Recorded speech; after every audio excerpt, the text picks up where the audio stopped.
Welcome back to another episode of Small Ball with Kenny Beecham. I am filming this September 4th, 2025, which means like it's opening day. Is NFL called opening day? It's the first week of the NFL is officially starting tonight, and I cannot be more excited. Not only just because we like, I can't say love just yet, but we like football, but because that means we are less than 3 weeks away from training camp for the NBA season.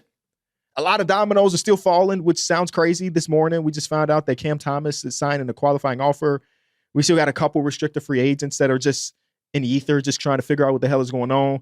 We got like Russell Westbrook, Al Horford, DeAnthony Melton, a bunch of decent NBA players still out there, but less than 3 weeks away. And I want to remind you that last season, around this same time, we saw one of the biggest trades of the year that was Karl-Anthony Towns for Julius Randle and some stuff. So it's the offseason, but it's not really the offseason. And I kind of want to talk about on today's episode, the case for and the case against all NBA contenders when it comes to raising that Larry O'Brien trophy. Because as good as the league is, there is no guarantee. OKC just came off a championship, and a lot of us believe that they can't repeat. But hell, I felt the same way about last year's team that won, and they lost in the second round. I felt the same way about the team that won the year before that, and they didn't make it. And the year before that, and they didn't make it. You know, so this is like a recurrent theme that you have so much respect for the team that just came off the Larry O.B., but we are in the parity era. So I believe that one of the teams that I'm going to mention today will end up raising the Larry O'Brien trophy, but they won't be without their flaws. I want to remind you, or at least announce to you, that these hats, the In Ball We Trust hats, and we also have hoodies. Enjoy Basketball hoodies are dropping on Tuesday, so I don't have an episode between now and then. So I want to let you know now that you need to go cop. Follow us on Instagram and Twitter for more details about timing and pricing and things like that. But I feel like, and maybe I don't want to toot my own horn, but I feel like the team is getting better and better with the drops. You know, I feel like we're getting better and better. So if you are interested, be sure to check that out. Also, check out the other shows on the network. Numbers on the Board is still going strong for the most part, 2 times a week. We got Small Ball that you're listening to right now. Teed Up is on a little hiatus as Pierre has a procedure that he's getting done in a couple days here. But with the NBA season being around the corner, the content will not stop. Can I quickly just talk a little bit, just a little bit of football? Not football, I'm sorry. Of football right now. Because again, I'm a sports optimist. Hell, my favorite team, the Chicago Bulls, are probably going to win like 32 games a season, but I'm fake thinking to myself, ooh, I'm interested in this team. And the same can be said about pretty much every one of my favorite teams across the leagues. So I was so very excited for my Chicago Bears this season. You know, for the most part, we're in one of the 2 most difficult divisions in all of football. And then a couple days ago, just a couple days ago, I was mad at my own business. I was having a great jolly day. And we got a tweet that announced that Micah Parsons was traded to our division. Just trade. Not even just to the division, because understandably, like, you know, the Vikings are rivals or the Lions are rivals, but nothing is more precious to me than that rivalry against those cheesehead Packers. So for them to get Micah Parsons, who I just found out after this trade, Micah Parsons is only 26 years old. In my mind, somebody this dominant is in his late 20s. 29, 30, he's going to be in the division for the next like 4 seasons, terrorizing our offensive lines. Caleb Williams was already just like the most sacked player ever last season. And now he's got to go against Micah Parsons 2 times a season for the next 4 years. I'm not feeling great about it. In a year where I'm really optimistic, I can't help but to say, like, the Packers look pretty good. The Lions look pretty good, even though Ben Johnson is over here now. The Vikings, you got to respect them, even if they got a quarterback that ain't really played much. You got to respect them. I put a lot of bets in for the Chicago Bears to make some noise, though. I'm just going to say that. I'm really excited, and we'll find out Monday when we go against those Vikings if you're really up for the season.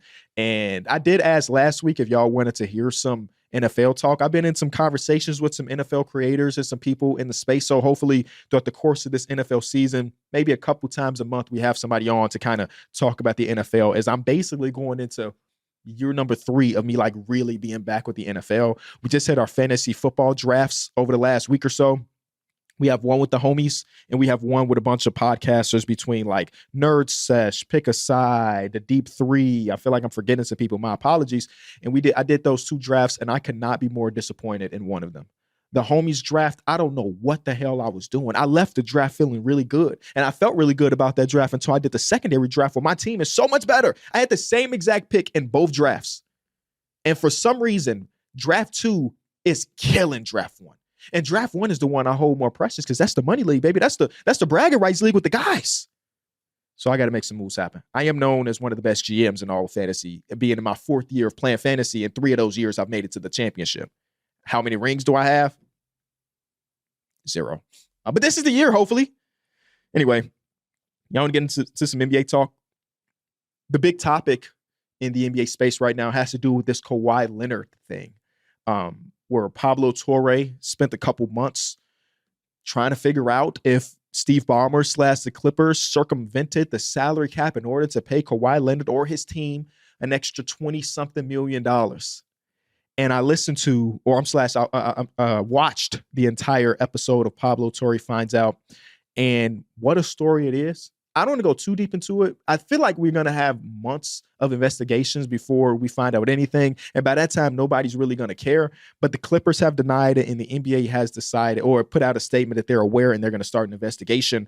But I really do admire really good journalism, especially about stories that, like, this is a way bigger story than some of the other ones that Pablo has done. But like, Pablo has done some stories recently that's like, you have to be a really niche sports fan to care about this. And I'm typically the niche sports fan. So I got a lot of love and respect for Pablo Torre. And I can't wait to hear, I guess, Mark Cuban is going to go on the show because Mark Cuban was defending Steve Ballmer. So this is about to just turn into something, and I cannot wait. But I don't really have a huge opinion about it just yet. I think we have to see what other dominoes fall before, at least for me personally, I speak too publicly about it. But it is a ridiculous story. To let's assume, well, maybe we shouldn't assume this, but in the case that all of this is true, that the entire report is true and there's no missing facts of it all, there has to be some type of big penalty for the Clippers. You know, you talk about how little room some of these teams have for error when it comes to team building. A team like the Toronto Raptors that are already behind, you know, some of the America teams just because they are in a different country. And like you hear these conversations for people that used to play for the Raptors about how tough it is playing in Toronto, not because of the city, not because of the fans, but because of goddamn customs. They're like, it's just the travel between just Detroit and Toronto, which could be a car drive in a lot of cases, becomes so much longer because they have to go through customs every single time and so on and so forth. And you know, from all reports, Kawhi Leonard never planned on staying with the Toronto Raptors even before all of this Clipper nonsense even happened.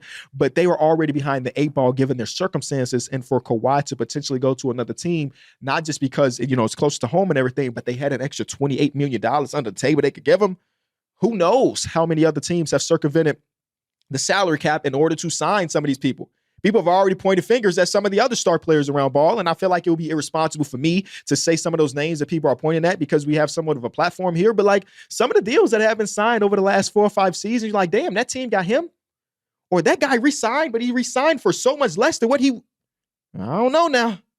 So only time will tell. All right, let's get into the bulk of today's episode, which is talking about these teams that we deem to be contenders in the case for and against them. Right now, if I count them, we have 1, 2, 3, 4, 5, 6, 7, 8. And I'm really on 7.5. 7.5 teams that, like, the way I'm gauging it, again, on September 4th, 2025, before training camp, before major trades, is that if I could see a world where you are the champion at the end of the season without making any major adjustments, we know that big trades will happen throughout the course of the season. We just don't know what they are just yet. But based on today, if I close my eyes and I'm dreaming about the Larry O'B and I can see your team potentially being the team that won, then I counted you in today's episode. There's some teams that have too many question marks that haven't even been solved this offseason for me to put them in that conversation. I'm looking at you, Golden State Warriors. We don't even know what Kuminga's going to do. We don't know if Al Horford is going to be on the roster, even though a lot of people believe that. D'Anthony Melton, another guy that we mentioned, people believe that he will be a part of the Warriors. But I'm not going to look at the rumors of them getting those guys and say, yep, that team. So maybe in the future we can add them to the list, but we don't know what the hell is going on. Will Kuminga be on the roster? At what valuation? Will he be signed to trade? It's too much going on. Let's get into it, though. I'm super excited for this one. I'm super excited. I was telling Greg, producer Greg, before we fired things up here, that this was something I thought about right after we finished last week's episode or 2 weeks ago's episode. And I do want to say with the NBA season coming back very soon. Our normal schedule will be back relatively soon. But I've been thinking about it for like 13 days, trying to put together this episode.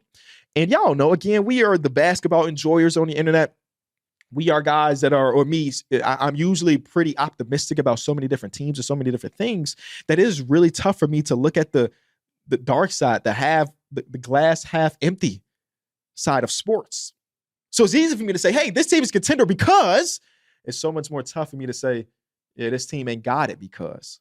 So I really had to push myself to do this episode, and I feel like that's what it's all about for this offseason. Before we get into it, I want to say this not just to you watching this episode, but for my team at it and Enjoy that be clipping these out, because I would hate to get aggregated. Because again, half of this episode, we have to be negative. So if we're going to talk about this episode, we have to give full context that I am playing devil's advocate to myself today, okay? So I may say something that I only believe 25%, but it's something about the team. So please don't aggregate it. And if we are going to clip things up, make sure we do add the context that I am playing devil's advocate to myself on some of these contending teams. Like the OKC Thunder, how negative can you get about the OKC Thunder after dominating the regular season and winning the championship? But in today's episode, I have to do that. Let's start off there. There's no real order to how I got these other than OKC being first because they deserve it. Here's my case for OKC repeating. They are the reigning champion, and they did just have a historical defense with pretty much every single one of the pieces that played real minutes in the regular season are just back. Between Shea, between Dort, between Caruso, the Hartensteins and the Holmgrens, the Dub, like the entire team is back. And there's a lot to be said there because, again, this defense, you know, there were some question marks as we got deeper into the offseason. Like, okay, yeah, they had a historic defense, but can they follow that up with a championship? And the answer was yes. The defense that was dominant in the regular season had portions throughout their postseason where they were even more dominant than that regular season. We're going to talk about the Timberwolves later today, but the way they balled up, in places of like an Anthony Edwards on a pick and roll, we cannot ignore. And in my mind, they could be even better this season. Remember, Chet Holmgren broke his hip and missed 40 games or whatever the number was. Yeah, that guy has had a full offseason and getting better and maybe getting stronger. I don't know. I saw that video of him, but he should be better this season. I think that this entire next, 10 years or so, we're going to look at the DPOY award and say it's Wemby's to lose. I just don't know if we'll see a prospect that is as ridiculous on the defensive side of the ball as Victor Wembanyama. And yes, voters fatigue will kick in. I'm not saying that Victor Wembanyama will win all 10 of the next 10. We don't even know if he's going to be healthy for the next 10 of the next 10. But I think that a guy that's going to finish runner-up multiple times in his career and maybe even get one, again, given the voters fatigue, or finish all defensive first team multiple times is Chet Holmgren. You saw it in just the Game 7 of the NBA Finals last season. If you want to look at one specific game to showcase how impactful he is as a defender, go rewatch that one. Hell, rewatch Game 6 as well on the defensive side of the ball. Yeah, the offense wasn't there for Chet in the postseason. I'm not really worried about that too much because I know at the bare minimum he's going to be a top 10 big in basketball just based on the defense. And we know based on the way he started last season before his hip injury that the offense is probably going to be fine. J-Dub is one of the youngest players to finish with an All-NBA and an All-Defensive in a single season. And he just came off a championship where he was playing with a torn tendon in his hand. Like, there's so many things about this team to be in love with. And did I mention that they have a top 3 to 4 best player in all of basketball who over the last 2 seasons, these last 2 playoff runs, you don't have to worry about a potential drop-off from him in the postseason. He has been, what'd he say? My whole life is consistent.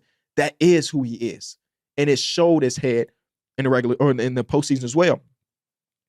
And he also has room to grow. And I feel like if there's anybody that I trust to grow, it will be a guy like Shea. So the case for them is pretty uniform. They are the defending champion, bringing the entire roster back with room to grow because they are the youngest team to win a championship in the modern era. I think it's them and I don't even know if we call the 70 whatever Trailblazer team the modern era, but those are the youngest teams to ever win a championship. And they brought everybody back, and they will be back for the next couple of seasons. I'm just saying the case for them is as strong as some of those previous champions that we mentioned, right? We felt really good about the Boston Celtics going into next season. But as the season went on, if you remember or if you watch numbers on the board, I did question whether or not we were respecting them based on the fact that they just did do it last season. Did they have enough? Did they have enough? And the answer was not really. And yeah, get well, Jason Tatum. That does suck to have him go out in what game was that? Game 5 of the playoff series. But they were in the midst of potentially losing that series either way. I think this team has everything that a defending champion needs, but they aren't flawless. We got to talk about that, because even with them having this historic defensive team and them being in the NBA Finals and winning it, it did take them 2 Game 7 series, right? They were a super heavy favorite against the Indiana Pacers, and I love the Pacers team. That was one of my favorite runs maybe ever. Maybe it is number one for a team that was not a Chicago team. But the OKC Thunder were a heavy favorite. Go look at ESPN. Go look at the Yahoos. Go look at the numbers on the boards. Go look at anybody that was giving predictions for this NBA championship series.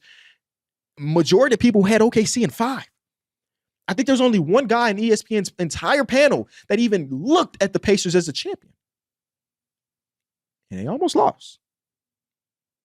So they have a great case for a repeat, but it wasn't as dominant in the regular season or in the postseason because they went to 2 Game 7s. Also, as we saw, the Western Conference is an absolute bloodbath. You're going to have to go through the Nuggets, the Rockets, I'm showing my hands here of some of the teams I'm considering to be contenders. The Clippers, the Wolves, the Lakers, the Warriors. All of these teams have enough to beat you on any given night. And if they have enough to beat you on any given night, they probably have enough to stretch a series. And even if you defeat that team in the series, you still got 2 more series after that. So it is truly, truly a bloodbath of a conference. They are the worst 3-point shooting championship team of all time. As we continue to get further and further into the 2020s, you notice that the 3-point ball is still king. And they're a team that doesn't really hit them like that. Some of the games that they lost in the finals, because you look at that box score, you say, damn, they hit 4 threes tonight? 4? Dude on the other team, Mr. Neesmith, hit 4 by himself. So they are, again, no team is flawless. And even this OKC Thunder team, who just was as dominant, still do have these things that you have to question, right? They also had the luxury of being one of the most healthy teams in the postseason. Again, Dub did have his hand thing, and the fact that he dropped the 40 ball with his shooting hand being messed up is nuts. And we got so much respect for Dub for that. But of the teams that they went against, they were the healthiest team. I mean, the Denver Nuggets took them to 7, where Aaron Gordon couldn't jump in a Game 7. Michael Porter Jr. was playing in fucking football pads. This is a team that took you to 7. The Pacers had Halliburton go out in 7. So they were the team, a war of attrition? They were the team that was the most healthy. And again, as good as they were, not without their flaws. You know how hard that was for me to do that to OKC? To talk about the negative aspect of things? All right, move on to the next team. Again, this is in no particular order. I don't think that OKC's 1 and this team's 2. I'm just going based on my notes. We're going to go to the Eastern Conference and go to the Cleveland Cavaliers. The Cleveland Cavaliers, the case for them is that a lot of the things that they did in the regular season last year feels like they should be able to translate in the postseason. Now, again, there's another season where they flamed out in the second round, but I do believe in Evan Mobley's progression as a play initiator and a play finisher. This is a really, really good season for Evan Mobley. He made an All-NBA. He won DPOY, and I think that Kenny Atkinson put him in the best position to be the best version of himself in that regular season. I feel like a lot of that should be able to translate come postseason. The next thing is that they found the perfect split, right? The Garland-Allen duo and then the Mobley-Mitchell duo is as perfect of a split between 2 bigs and 2 guards as you can really get. And both of those combinations were really effective. I noted when we got to the postseason that a lot of those numbers went down. We're going to talk about that when we get to the case against. But I truly do like the way they divvied up these minutes. I do think that they have a good supporting cast. Now, some of that supporting cast is out to start the season, the Max Strus, and maybe it is a little bit worse now. Not a little bit, but a lot worse now because of Ty Jerome being gone. But he wasn't really giving you much in the postseason anyway. And I also think that the Indiana Pacers, again, just going to go down history as one of the greatest, disruptors in modern NBA. They were an absolute matchup nightmare for many teams in the Eastern Conference. And I think the Cavaliers are one of those teams. Where I look at the Cavaliers being matched up against some of the other teams they will face in the Eastern Conference this year, now that the Indiana Pacers are out of the running, now that the Boston Celtics are out of the running, and it's like, there's no way for me to not look at them as the favorite right now. And it's like the margin between them and team number 2, who we'll get to later, is not that huge. If anything, I might shift it throughout the course of the next season. But the Indiana Pacers were really a matchup nightmare for them. And that team, you don't have to worry about anymore. So you know how we talk about the path for the OKC Thunder? This path for the Cavs team should be so much easier. Let's get to the case against. Over the last 2 seasons, they have really struggled in the postseason with the Donovan Mitchell and Darius Garland minutes. Now, I want to take part of that with a grain of salt because our guy Darius Garland got injured in the last couple games of the season, and as you saw throughout the course of the postseason, he was missing games, right? That toe injury was really, really bad, and then we got to the postseason, and the offseason, and he had to have a procedure done. So, like, he was really trying to play through something somewhat major, right? So I do want to give him a little bit of wiggle room when it comes to that. But when the Miami Heat, who was it? Was it Kyle Anderson that came out and said, after Darius Garland was talking about them going at Tyler Herro in this series, Kyle Anderson came out, said that we were going to do something similar with you, talking about Darius Garland. And I truly do see that happening in like a full 7-game series against a really competent team. That double small backcourt, I just don't know if I trust their lack of size in that backcourt against, again, whoever they may see in the potential NBA Finals matchup. If it is a Shea, if it is a Harden, if it is a KD, if it like these like good guys that can pick on the weakest defender on the opposing team, I'm just a little bit afraid about the way they match up in some of those things. I mentioned earlier, Ty Jerome, though he didn't give them much in the postseason, they're going to miss another initiator coming off that bench, another guy that gets to the basket. Like, I look at Lonzo Ball as a play initiator, but he gives you zero rim pressure whatsoever, while Ty Jerome, that flow that Ty Jerome gave him last season was money. And they don't have anything on the roster that can really replicate some of that. Again, Ty Jerome didn't give him much in the postseason, so maybe it's not that big of a loss, but I do look at something like that. I do look at that when we got to the postseason, they weren't able to utilize our guy, Evan Mobley, in the way that he had been utilized throughout the entire regular season. Evan Mobley, I'm going to look at this game log just to make sure I don't misspeak here. Evan Mobley in the postseason played 8 games because he missed game 2 versus Indiana. He did not take more than 13 shots in any game in the postseason. He did not take more than 13 shots in any game in this postseason, which is inexcusable. Now, I would pray that they fix that, because in the regular season, 25 of his, how many games did he play? 71 games. So, just a quick man, I don't want to do the math.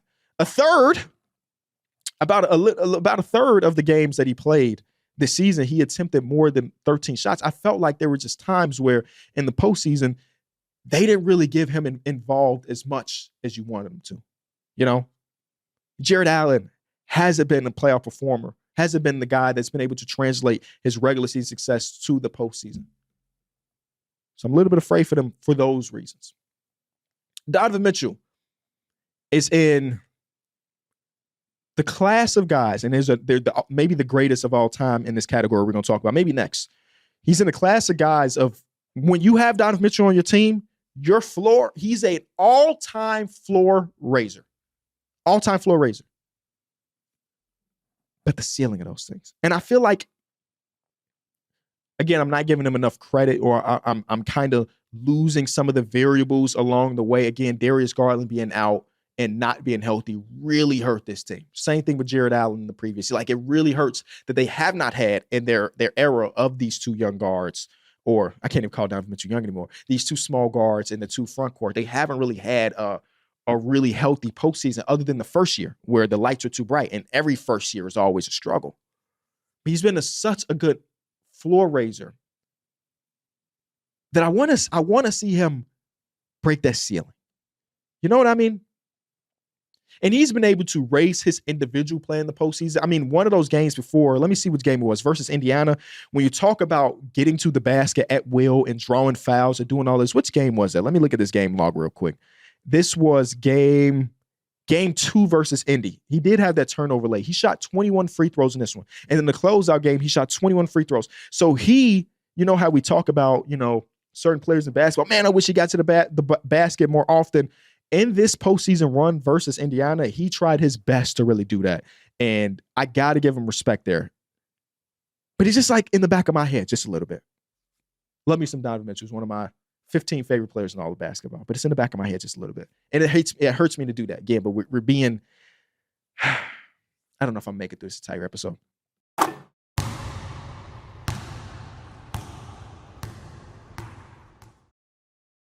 Let's talk about the Clippers. The case for the Clippers is pretty simple.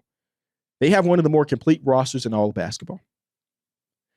They have one of the most complete rosters in all of basketball. You think about their guys, their guards being Beal, Bogdanovich, Harden, Paul, and Chris Dunn. That's one of the great guard cores in all of basketball. Their forwards have Batum. I'm going to call John Collins a 4 for this exercise, even though he plays kind of more of a 5 nowadays, at least over the last 2 seasons in Utah. Maybe they can get him back to playing a 5 or it's 4 if his jump shot can really come around. Kawhi Leonard, Derrick Jones Jr., and then the center core of Zubac and Lopez. That is as complete of a core as you can really get. I think that's really the case. You know what I'm saying? Like, I don't know if there's a better case than that. That, like, one of the biggest downsides, which we're going to talk about in a second here, kind of is you push it down the way because they are such a deep team. Like, I can name you 11 players on their roster that are real NBA players, and not a lot of teams can say that. And of those 11, you trust at least 10 of them in a postseason series. The only guy I'm going to get out of there is like Chris Dunn, because you did see sometimes last season in the postseason where Tyronn Lue went away from Chris Dunn, even though he was such a good defender, nobody guarded him. So at least 10 of those guys I just mentioned, you trust in the playoff series, offensively, defensively, and as a cohesive unit. Zubac went from one of the more underrated players in ball to one of the best bigs in all of basketball as an anchor, as a play finisher. Harden, one of the not one of the, dare I say, the greatest floor raiser in all of basketball. Is that crazy to say? So they have all of these things going for them. They have a Kawhi Leonard who's under controversy right now. But the case against it is the age, right? Again, we can circumvent that just because, they have the depth. So, like, yeah, you don't really rely on a 40-year-old Chris Paul to play 30 minutes. You don't need to rely on Bogdanovich if he's not having a great game because you have a Dunn, because you have a Beal, and so on and so forth. But the age is real. This is the oldest depth chart in all of basketball, right? And then with them having that age, you question, could they survive in 4 series? Hell, the youngest champion in all time just struggled to get out of 2 of those series. You're trying to tell me these old heads can do it? I mean, maybe. I'm going to read you the same exact depth chart I just read you a couple seconds ago. But now I'm going to add the ages of these players onto it. Bradley Beal, 32. Bogdanovich, 33. Harden, 36. Chris Paul, 40. Chris Dunn, 31. Batum, 36. John Collins is in his prime at 27 years old. Kawhi Leonard, 34. Derrick Jones Jr. in his prime at 28. Zubac in his prime at 28. And then Brook Lopez, 37 years old. That is old, man. That is old. And experience is really important in most cases. Too much experience is like, golly. My next case against is like, with the age, does Kawhi have an extra gear anymore? In the series that they gave us last season, he had the one game where he was unstoppable, and it had everybody talking, not just about the Clippers, but Kawhi Leonard as a playoff performer. But after that, he just gave us Kawhi average. I can't say average because Kawhi's average is still great, but a Kawhi average games. And over the last couple of years, we've seen him take his play to a whole nother level. You think about 2019 is one of the greatest runs of all time. Does he still, at the age of 34, coming off a season where he played with 37 games or so on and so forth, does he still have that extra gear for 16 wins to be board man, get paid, get the claw, so on and so forth? I don't know. I truly don't know. Because Father Time don't be losing these battles in a lot of cases, man. Even our GOATs, you see them slowly get worse. LeBron is 40, but he ain't playing like he was when he's 35. We still respect. He's still great. He's still one of the best wings in all the basketball. He's still a top 10 player in a lot of cases. But you could tell that he's a little bit slower now. His athleticism ain't what it used to be. And Kawhi Leonard, you see that as well. So it's like, does he still have that extra gear? James Harden, as you mentioned, is an all-time floor raiser, maybe the greatest of all time. And that, if you weren't completely convinced of his floor raising ability, I want to remind you that before last season, the Clippers over-under was 35.5. They won 50 games in a year where Kawhi Leonard played, I got him, I know it's 27. I thought it was 37. Let me double check this. My notes, I got 27. He played 37. Okay, so I mistyped. He played 37 games last season, and they won 50 in a season where the sports books had him at 35 and a half. So that is showing you his all-time floor raising. But the ceiling raiser thing has been a question. We're going to give you 2 games in the 6-game series where it's like, oh shit, here's a little 40 ball for James. He's yelling at the crowd. He's looking amazing. And some of those other games, it's okay, James Harden games, but not again at that next level. And a lot of teams and a lot of players need to hit that next level to win, as many games as they need to go on to win a championship. And then these closeout games have just been a problem. Last year's closeout game, I think he gave us double-digit assists, but I vividly remember him struggling to get to the basket, struggling to put the ball in the hoop, and it's like, damn, not again. So I really do like this Clippers team, but there's a case for and a case against. Let's go back to the Eastern Conference to talk about the New York Knicks. I think that the Cavs and the Knicks are the 2 teams in the Eastern Conference that, I would not be surprised if they are in the NBA Finals. I have a team kind of here, but they're just so inexperienced that it feels kind of crazy for me to have in the same conversations as the Knicks and the Cavs, but anything can really happen in the NBA. Here's the case for the Knicks. 1, same case we gave the Cavs. The Eastern Conference is completely open for the taking. Number 2 is that this is year 2 for the core. And the first year of having a core that had 2 big acquisitions between Karl-Anthony Towns and Mikal Bridges, it's kind of a blessing that they even got to the conference finals. Obviously, the talent was there, but it usually takes so much time to really gel. If there's one side pushing against us, and now they have a new coach and they have to learn some new things. But year 2 of the core has to be looked at as a positive. They've now played together for whatever regular season games and then an entire postseason. They should be a well-oiled machine and play just better together. They have one of the most trusted postseason performers in all the ball in Jalen Brunson. Those are the cases for the New York Knicks. If Mikal Bridges can get back to, I don't even want him to be top 3 in defense, but if he could get back to one of the best screen navigators in all the ball. OG Anunoby's had a really healthy season, believe it or not. If they just have some of these things happen again and so on, this should be a team that, if they were in the finals, nobody's like, oh, there's the Knicks. I can't believe it. No, you should believe it because that team is that damn good. I don't really trust a lot of their offseason acquisitions, but I don't really need to, I wonder what Mike Brown is going to do as a coach, and that's one of the negatives. The first year under a new coach, and we've seen first year under a new coach win a championship and a Steve Kerr or Nick Nurse and so on and so forth, but I'm really curious to see how much really changes under Mike Brown. Will Karl-Anthony Towns be used differently as more of a hub, even though he's not the same type of creator and as a passer as Domantas Sabonis? I felt like Karl-Anthony Towns, as good as he was last season, damn it, he was one of the best players in hoops. He was an all-NBA player. I did believe that we got to the point specifically in the postseason where he was being misused a little bit on the offensive side of the ball. And I wonder if Mike Brown kind of empowers him a little bit more as a decision maker. And maybe Karl-Anthony Towns will stop throwing them goddamn no-look passes to nobody. But it has to be looked at as a negative, is that you kind of coming in with a new coach with some new systems and new ideas for the team. I could also see you using that as a positive, though. You also question that if a team with having a point guard or guard that is that negative on the defensive side of the ball and having a 5-man that is that detrimental to your team on the defensive side of the ball, could you have 2 guys in the lineup at any time in the postseason and that can be picked on and can be run actions against? Could a team like that win? And I'm trying to look through recent NBA champions, and I'm struggling to find a team that has been able to do that. Because I know Karl-Anthony Towns gets a lot of hate for his defense, and a lot of it is warranted. But I think as good as Jalen Brunson is on the offensive side, he's one of the best in the league. He is he is just as negative on the defensive side of the ball as well. He's small, he's a competitor, and I think both of these guys compete, but it can be bad when the opposing team has 2 different options to really pick on. And God forbid they get both of them guys in the action together. What the hell? So can you build a championship contender with those 2 guys being your best players? And they made it to the conference finals last season. They walked out of the conference finals, a team that was in the conference finals, 2 games away from being in the championship, and they had a net rating of an even 0. I can't even comprehend that. So I wonder if we get some more Mitchell Robinson and Karl-Anthony Towns together. Mitchell Robinson dealt with so many injuries, throughout the course of his career. So maybe he's not a guy that you need to be trusting on. But I don't know what the numbers say.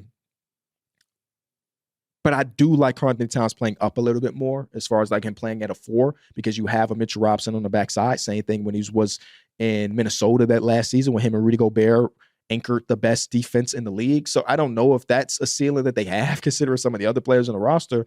But I wonder if Mike Brown does play the double big lineup way more this season compared to what Thibs was able to do last season given Mitchell Robinson's injury. So I love this Knicks team now. I have a feeling that they're going to be one of my most watched teams. Jalen Brunson is so fucking special. Moving on to where do we go? The Denver Nuggets. The case for the Denver Nuggets. Hey, they have the best player in the world on their team. A player that is not only just the best player in the world, but a proven playoff riser. That is huge. They are finally able to give him the things that Mike Malone was asking for before he got canned and added more depth to this lineup. This is the first time where I've gone into a season for this version of the Denver Nuggets and thought to myself, oh my God, competent center as a backup. Like Val has his flaws, not get me wrong, but the flaws between him and DeAndre Jordan, I'm taking Val 100 times out of 100. Val versus Zeke Naji, I'm taking Val 100% of the time. So it's so fun to say or to think about us going to the postseason. And listen, I'm not expecting Val to play more than 15 minutes a game in the postseason. If he does, it's a fucking miracle.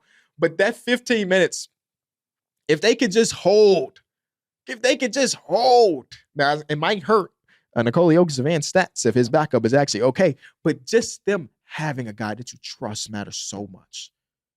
I mean, they made the trade to go get Cam Johnson. Tim Hardaway Jr. is there. Brucey Brown is back, baby.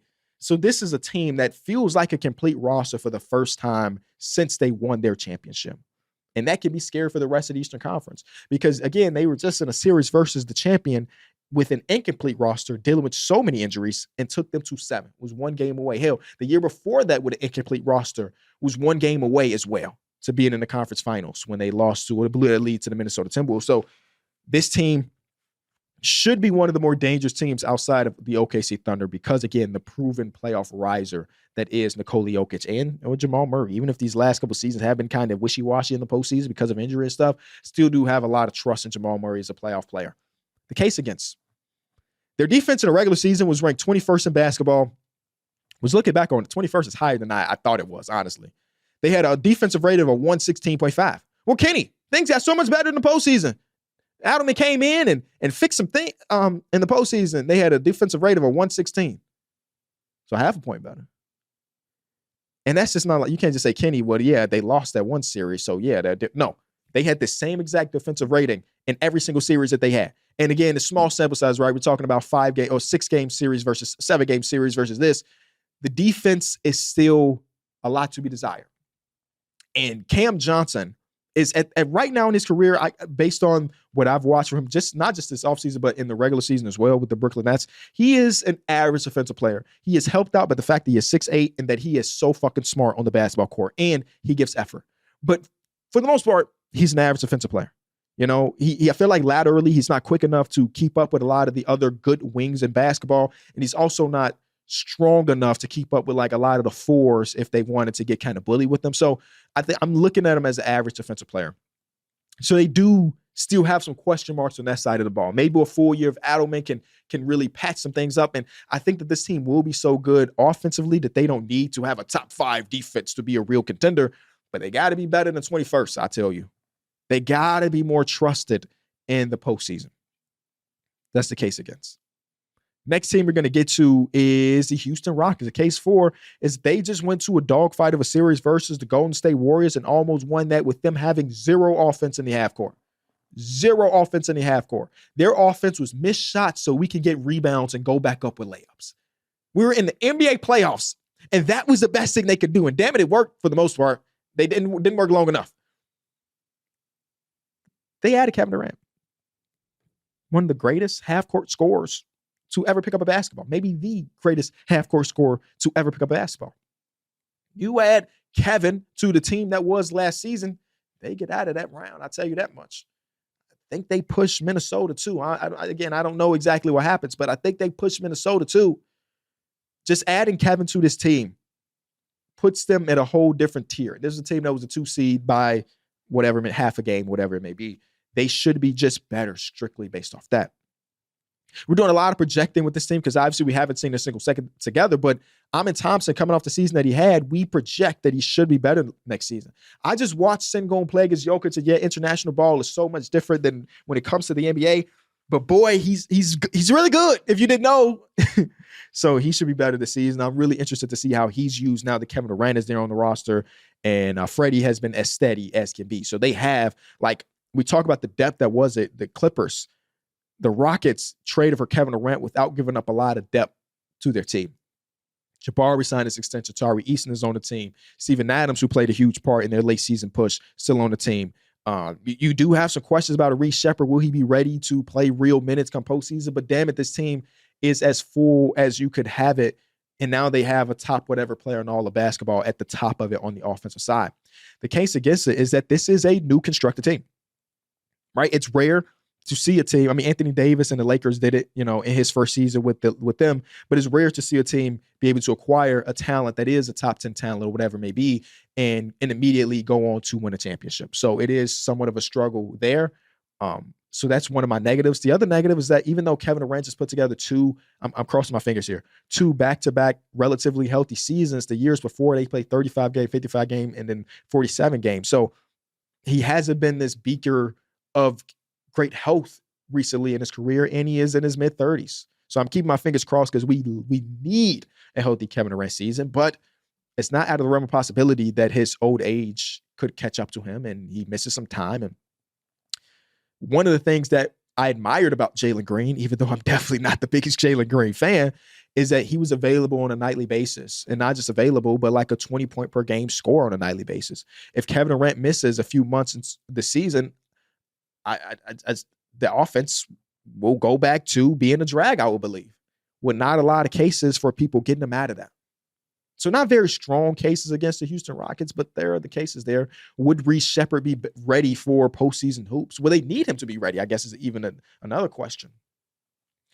Because you could run, Freddie and Amin, bring Freddie off at the 6-minute mark, let Amin play the entire first quarter, and then now Freddie's running the show. So, there's a world where you don't even need Reece Shepherd to play any minutes. You just have both of these guards just divvy up their minutes. So now Amin is the lead guard, and then Freddie's a lead guard. You close out with both of them. We've seen teams do rotations like that before with a CJ McCollum and Damian Lillard. So maybe you don't even need Reece Shepherd to be important to this roster.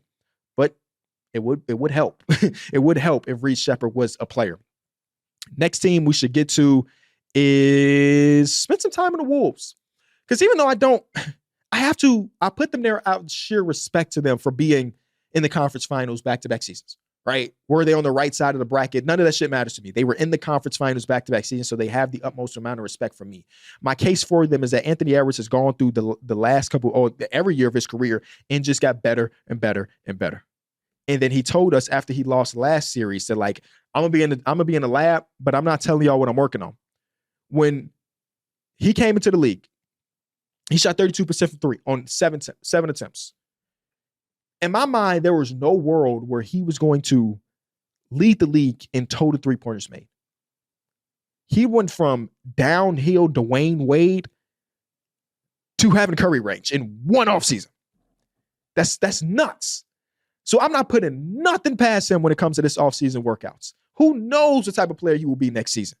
What did he really work on to get better? I don't know, but I trust it. I truly, truly do trust it. And he has been, again, a playoff riser. And that's something that you need when you are a team out there trying to win a championship. I mean, 27 points per game series, 26 points per game, 24 points per game. This guy has been proven to do that time and time again. I mean, he had the one series. I don't want to go back too far back, but that Phoenix series, I'm like, damn, that motherfucker might be Wade, So it was just that incredible. They got everybody back except for Nickeil Alexander-Walker. They bring back Naz Reid, which I didn't really think was that high of a possibility, if I'm being honest with you. I didn't think Naz Reid was going to be on his roster this season. I thought some other team's going to plunk him away because they have more money. Nope, he resigned. Julius Randle resigned. And I guess the conversation now that Julius Randle stopped smoking weed right after he left the Knicks. And Knicks fans are kind of upset about that. But he's been he got rid of the playoff narrative that was around his name. It just takes one postseason for people to stop caring about what you did the previous 2. And he was pretty solid in the postseason until we got to the one series. And again, they were going against a historic defense. And that's Well, the opposite side, the case against them. We watched the OKC Thunder ball up, like even a Tyrese Halliburton, who is not a turnover guy at all. Actually, he's one of the best assistant turnover players that we've ever had in this league. We saw him have a series where it felt like he was being balled up. They did that to Anthony Edwards, right? And I think that I'm not going to use the word replacement level because that's super disrespectful. In my mind, replacement level is like 10th man on the roster, barely getting minutes.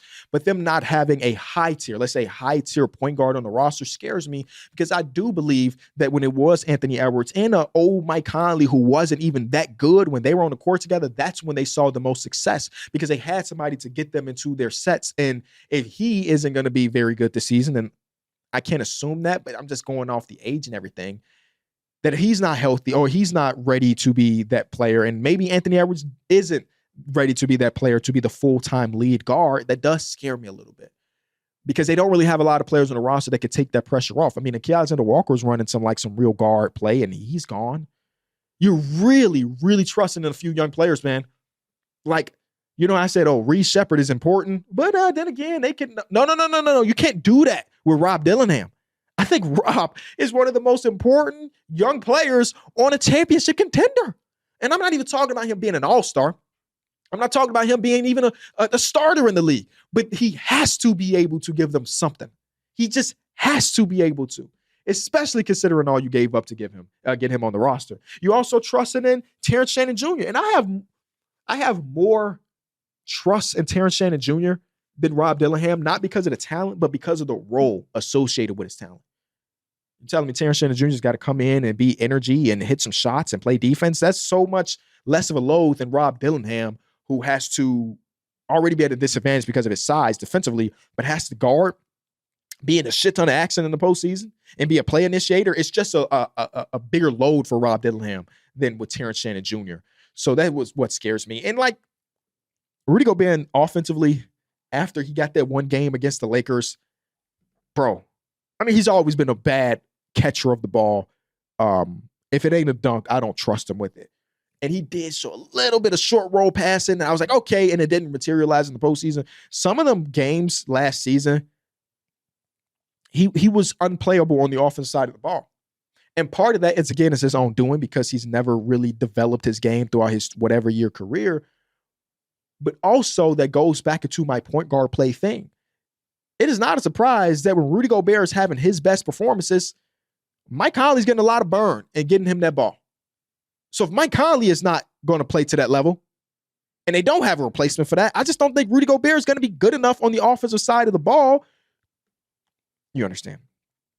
Anyway, how many more teams we got? We went through the Nuggets, the Rockets, the Thunder. Oh my God, we're almost at the finish line, y'all. The last team I have in the Western Conference is the Lakers. I don't know how I have gone to be an optimistic Lakers guy based on my history. The case for is that they have Luka Doncic. We've watched Luka Doncic multiple times in his years with Dallas put the backpack on and talk about playoff riser. I'm not going to let last year's playoff against Minnesota be like, I'm not going to let that negate all of the greatness that was Luka the year before that when they were in the goddamn finals, and the years before that when they were in the conference finals, or the year before that when he was going against Kawhi Leonard and Paul George. Hell, yes, that was 4 years ago. I don't care. He's been the guy offensively. And I'm giving him / them a pass because we talk about the acquisition of talent. There's not many times where throughout the course of a single season that you acquire a top 5 player in the sport in the middle of the season. And not even just a top 5 player, a top system. This is different than acquiring, obviously Paul George not top 5, but acquiring a Paul George who you plug and play. Luka is the system. And JJ / the coaching staff have to get him into this team. Now they have a full offseason. Luka's looking good. He's on the cover of Men's Health magazine, which is fucking amazing. He's on billboards about Overwatch's new season, which is fucking amazing as well. I don't know. I think I just have too much respect for Luka Doncic to not put them in this tier. They could also be a team that's a playing team. Like, this is one of the biggest ranges for a team, but I truly respect him and a 40-year-old LeBron James. I'm sorry, I haven't mentioned your name just yet, Bron. enough to say, like, would it be that crazy? Based on the teams we've seen Luka take to the finals, or the team we've seen him take to the conference finals, would it be that crazy to see this team do that? DeAndre Ayton is an upgrade from Jackson Hayes. Marcus Smart may not have anything left in the tank, but maybe he does. The case against it is what I just said. There's a huge range. If you could also tell me that this team's a playing team, and I'm like, oh, that makes sense too. They had 2 months where they were one of the best defensive teams in ball. I just don't think that's realistic that they will be able to do that. So the case against them is that will that defense be able to hold? We watched Anthony Edwards tear them apart as a playmaker, and I just talked about for 5 minutes that his playmaking has been the downside to the team right now. But in that series, the motherfucker, the offense also wasn't very good. How am I putting them in this tier? The offense wasn't very good. But again, I'm giving them the benefit of the doubt on that because they had to add him into the lineup in the middle of the season. Should they be here? You let me know. I think that's all my teams, other than I was looking at it. How can there only be 2 Eastern Conference teams? How? So I was thinking to myself, if we were to add a 3rd Eastern Conference team, who would that be? It's the Orlando Magic. I don't feel great about it. But I think they would be the 3rd Eastern Conference team. And here's the case for it. Somebody got to be number 3. And if an injury happens to this team and that team, somebody has to fill it apart. They are so good as a defensive team. Even last year when they were against the Boston Celtics in the series, the Celtics didn't walk away from that series like, oh, we took care of business. Like, this was a team that was giving them fights. And that was without like a Jalen Suggs, who's one of the most impactful defensive players they have on their team. So even with them acquiring Desmond Bane, who the opinion of his defense has wavered depending on who you ask, they still do have the infrastructure to be one of the best defensive teams in ball. That's what I got. And they have more talent. Desmond Bane is super talented. Franz Wagner is super talented. Paolo Banchero is super talented. That's all I got.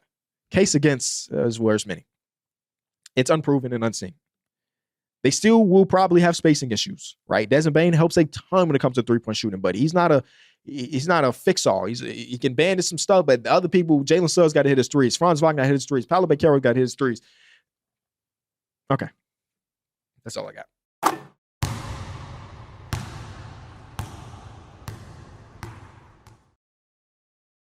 Oh, I didn't like doing it, but I hopefully enjoyed it. Let's get into AskKB. All you got to do is hit us up on Instagram and on Twitter. Use the hashtag AskKB, if you will, and we will try our very best to find some of the best ones. The first one comes from Nikki that says, out of all of the sophomore players, which do you think will have the biggest sophomore leap? You can answer with more than one singular if you want. Nikki, I'm so happy you told me what I could do on my show. Because guess what, Nikki? I was going to give you more anyway. If you would have told me to give you 1, I would have gave you 7 out of spite.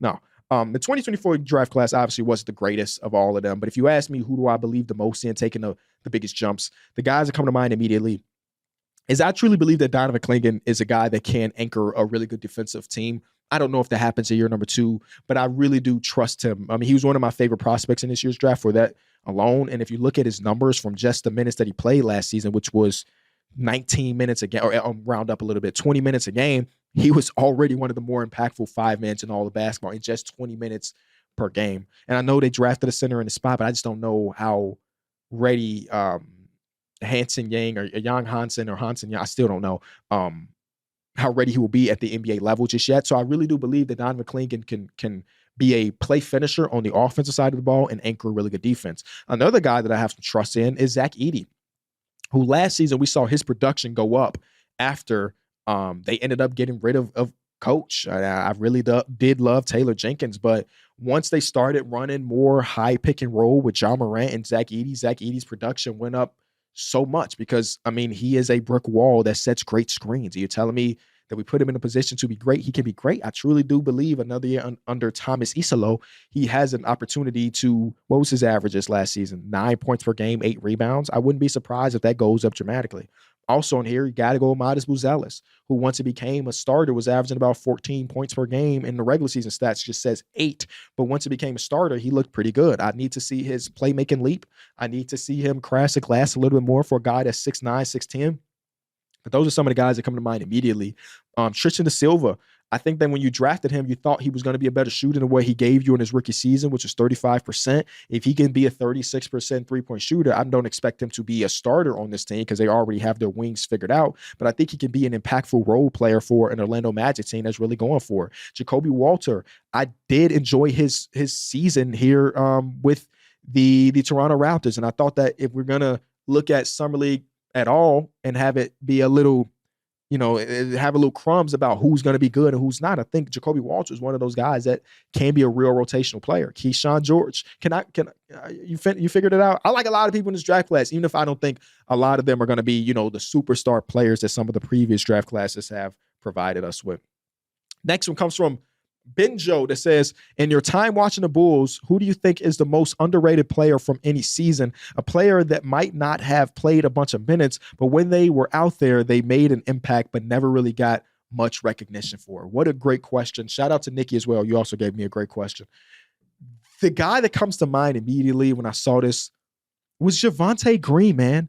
I will forever be a Woo supporter because Javonte Green was one of those guys that I truly thought that when we traded for him from the Boston Celtics, and when he eventually started to get a real minutes the year after that he was going to be a guy that's like a part of the Bulls core. And he only averaged 20 minutes per game at the height of his Chicago playing. But like in that season, he shot 36% from three. And the year after that, he shot 37% from three. So he was a guy that, and then the year after that, he shot 37% again. So he was a guy that was able to knock down shots. He was ultra energy on the defensive side of the ball. And he was a high flyer at 6'4". He's like a 6'4" power forward for the Bulls in a lot of cases. But he was so good in those limited minutes, man. You couldn't convince me that he wouldn't find a way to be like a real rotational player on a good team. Unfortunately, that wasn't necessarily the case. And he's jumped around to the Pelicans and then Cleveland. And I think he's in Detroit this season. I don't even know. But I do want to say, I was a season ticket holder his first year in Chicago. And he dunked the ball so hard, and the players on the bench said, woo, like that's his nickname, right? But nobody was calling him woo until that point. Nobody was. Nobody in the media and the fan aspect of it. So I went onto Twitter. I said, hey, man, hey, Bulls fans, Javonte's name is Woo. Can we just address him as such? And then it became his nickname on Basketball Reference. I'm not giving myself full credit for that, but it wasn't his nickname on Basketball Reference before that. So actually, I'm giving myself credit for it. The man's name on Instagram is Savage Woo, and all his friends call him Woo. Why are we as NBA fans not calling him Woo? It's such a good nickname. And then people start calling him Woo, and now he's known as Woo. But yeah, I think we got an audio question too, so let me get prepped for this one. Yo, what's poppin', Kenny? I want to know how you feel about the value versus skill of a player. Some guys are objectively more talented, while others provide more of a team value. For instance, Jalen Green is a more talented player, but I would rather have Herb Jones on my team. Just wanted to know how you go about ranking players when you run into conundrums like this. Yeah, it's a very great question. Thank you so much. I am in the similar boat where I value your value to my organization.